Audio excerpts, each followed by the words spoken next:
The following presentation is a depiction of a hypothetical scenario created to best showcase what the prison system is like in America.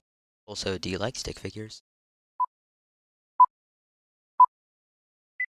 Somewhere in America, 2022-ish, Leon has been in jail for a week awaiting trial. Some things you should know about Leon is that Leon is a 20-year-old black man who has lived his entire life in poverty. He has a criminal record for shoplifting when he was 15. He now works as a waiter and is being accused of burglary, but he's innocent. Now that you know, let's go back to Leon in his cell. And it seems that he left and is now here with an attorney. Hello, Leon. Your case can take two paths. Okay. First is going to trial, in which you'll probably be found guilty of first-degree burglary and end up with life imprisonment. What's the other path? Second is what 97% of people choose instead, which is a plea bargain. You will confess to second-degree burglary and end up with only 10 years imprisonment instead of potentially life imprisonment. I I guess I'll go with the plea bargain then. Well, Leon gets transported to the most common type of prison in America, a medium security state prison.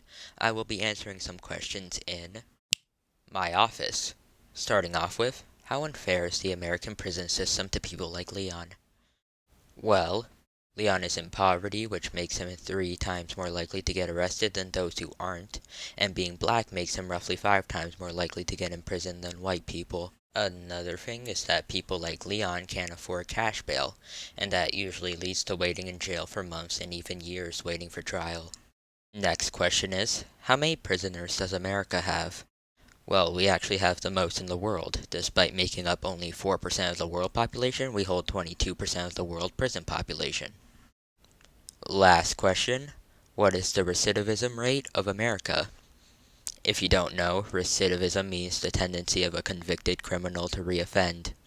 The recidivism rate varies a lot depending on the state. For example, Delaware is at 64.50%, while Virginia is at 23.40%. Now, enough with questions, because it seems Leon has arrived at the place he'll be staying for the next 10 years. Leon's new room is around 8 by 6 feet with a bed, toilet, and sink. This looks really sad. But it seems it's time for lunch and it looks like they're serving slop again. The food in prisons are produced by private companies and they don't care about the quality at all, which has led to multiple major lawsuits in the past. But food isn't the only thing private companies profit off of from prisons. They also provide low quality health service. They transport prisoners to and from court appearances and between prisons. They provide call functionality to prisoners, and some hire them for odd jobs like firefighting for around $2 an hour. But even if these private companies don't hire them, the prisoners still get mandatory work and it seems Leon gets to serve the slop to everyone. Leon did about half an hour of work and it seems he now has 45 cents which he can use to call his loved ones for about 27 seconds. That's enough for one day. Time to go to bed. Wait. Do do you hear that?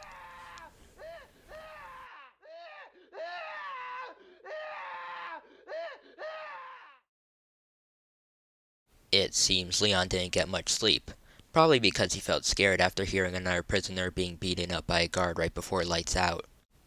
I hope he can adjust well to his new life.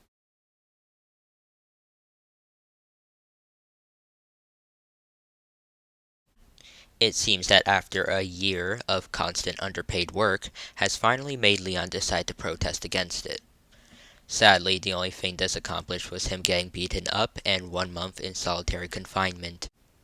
The United Nations has said before that over 15 days in solitary confinement is tantamount to torture, which makes sense, considering that solitary confinement can cause hypersensitivity, hallucinations, increased anxiety and nervousness, lack of impulse control, severe and chronic depression, appetite loss and weight loss, heart palpitations, talking to oneself, problem sleeping, confusing thought processes, self-mutilation, lower level of brain function, including a decline in EEG activity after only 7 days.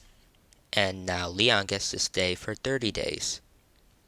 Lucky him. No. No. I shouldn't be here. I shouldn't be here. I'm not guilty. I didn't do it. I'm innocent. Let me out of here. I can't take it anymore. Let me out of here. Let me out. Let me out. Let me out. Let me out. Let me out. Let me out.